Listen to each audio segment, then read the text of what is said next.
Warbling in a New Direction. Chapter 7, Captain Kurt. Annoyed didn't even describe it. No, annoyed would have been laying in a field of daisies and baby's breath under the sun with a sparkly 100-year-old boyfriend. This was the kind of hell on earth that made Kurt want to kill people, and Kurt was a non-violent man. Shaking his head, he claps his hands and pinches the bridge of his nose. No. No. Seriously? What have you all been doing? I thought I was getting Sue Sylvester's Cheerios. Instead, I have a mass of sweaty whiny diaper babies who can't dance, can't tumble, and seem completely unable to grip the concept of choreography. He hollered at the panting mass of red and white before him. Most of the cheer squad had changed into workout gear for practice today because Kurt was handling it personally. They had learned early on that he was just as mean as Sue when it came to practice. Kurt didn't give an inch. If he could do it, then they could do it. Let's go again, ladies. There was a massive groan as some of the cheerleaders fell. One girl broke down in tears. Yo. Glitter gal. Enough. We need a freaking water break. Santana growled, pulling Brittany from the mass of bodies and towards the water table. She could handle a lot, but no one was going to damage her girl. Glaring at Kurt, she dared him to say anything. Instead, he sighed and waved a hand. Fine. 15-minute break. He rolled his eyes, going toward the camera to ensure it was recording everything they were doing so he could review it later. Coach had something to do today. She was really weird lately. So, Kurt was in charge of the practice, and he would not let her accuse him of allowing the team to slack. He had decided to record each practice so she could review them. He found that when he watched, he could catch who needed help and who was finally getting the new routine. When he'd decided to go this route, he really hadn't thought it would be this hard. This choreography was killing them all. He spent an hour in a hot bath each night, and it was starting to dry his skin out, but he wouldn't back down. They were Cheerios, and they would get this or die trying. Chapter 8, The Pep in His Step.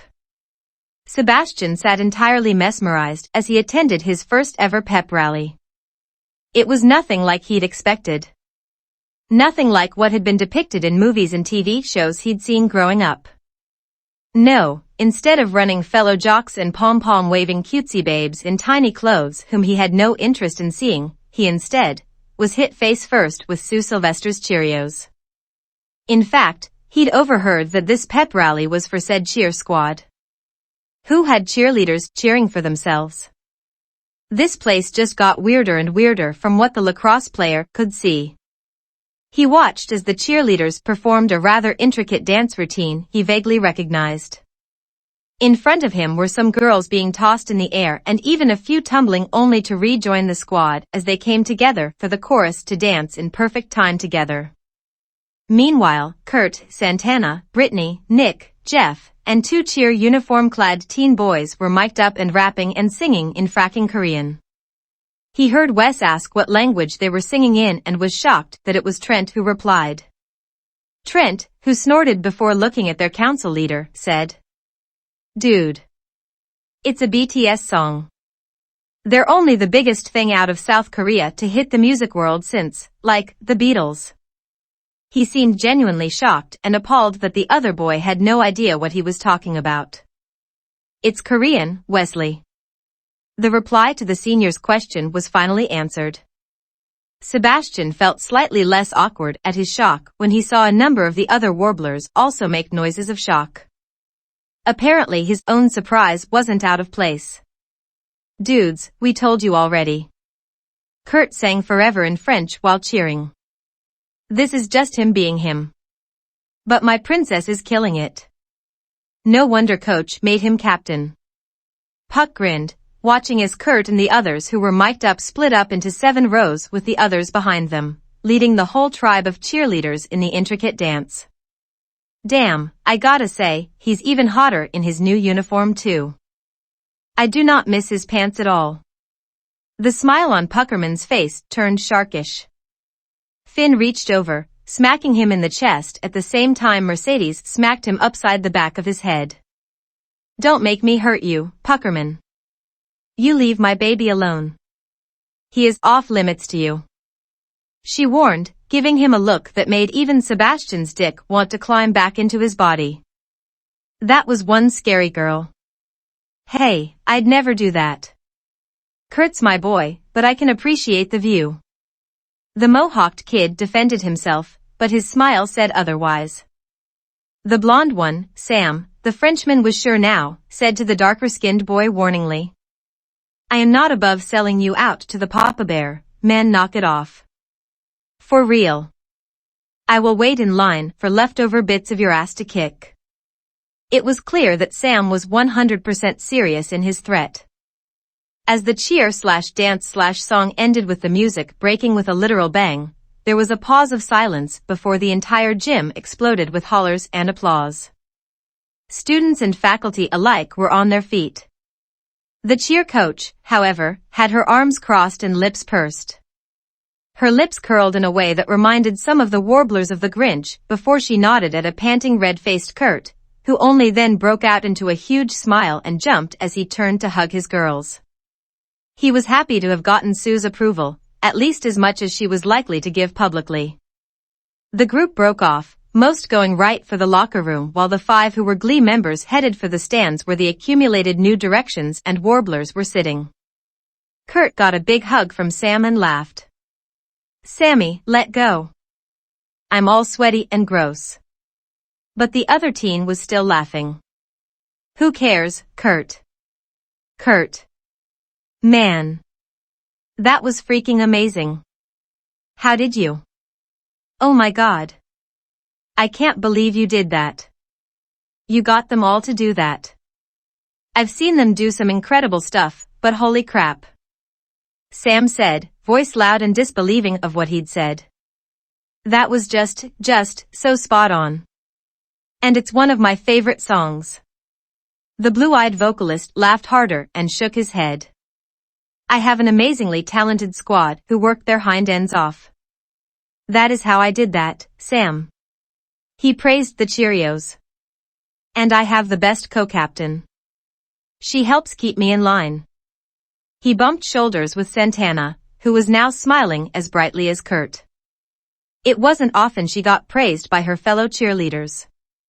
That was a practice run, we're considering it for state competition, but it needs something. Santana and I are trying to talk Coach out of the confetti cannon since we've done that already. We aren't letting her shoot Brittany out of one either. Nick shook his head at that, but it was Jeff who said, we'll kidnap Britt and hide her if we have to. No one shoots our fluffy kitten out of a cannon. He hugged his fellow bubbly blonde as he spoke.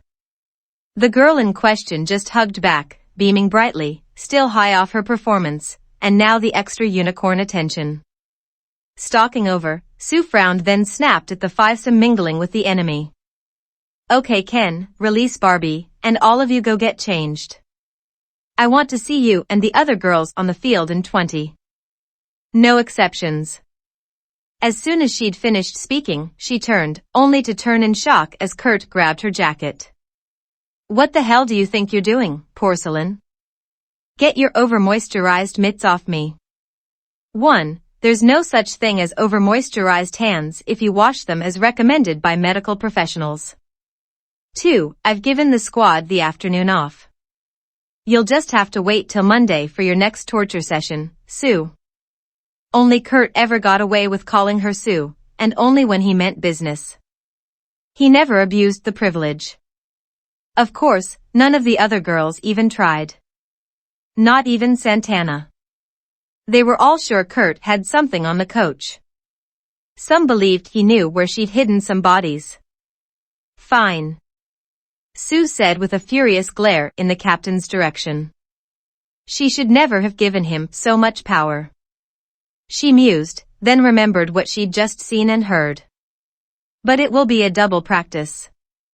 Don't think I didn't notice it's Friday, and Monday means you gave those whining snots Saturday off too.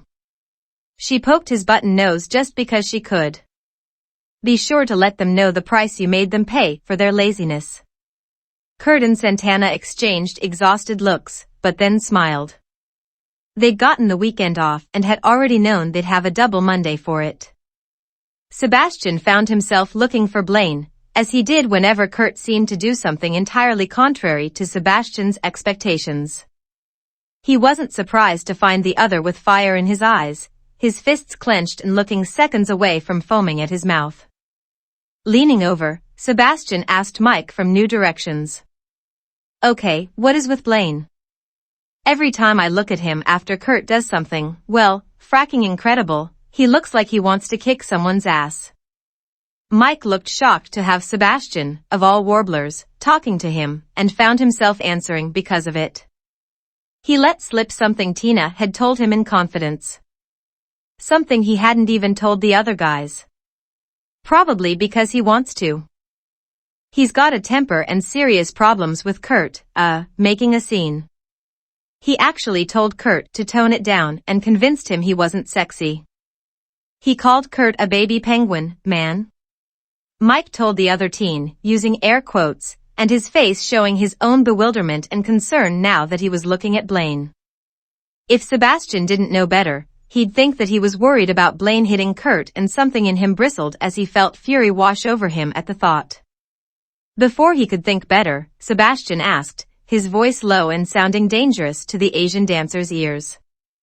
He ever put his hands on Kurt? He asked, green eyes glinting. Shaking his head quickly, Mike gave the warbler a fierce look. Is he using crutches to get around and still able to sing? 'Cause every man in Glee, and on the cheer squad, and a few football players would have taken a turn kicking his ass. We weren't kidding when we told you guys no one wants what happened to him again. He was in Glee. He had been a Cheerio. He had been a Titan.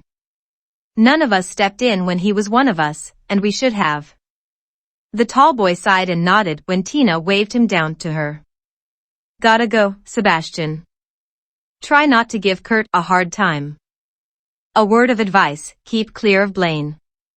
Nothing good will come of being part of that train wreck. Mike made his way down to his girlfriend as she gushed over the routine and Kurt's idea to do a K-pop song.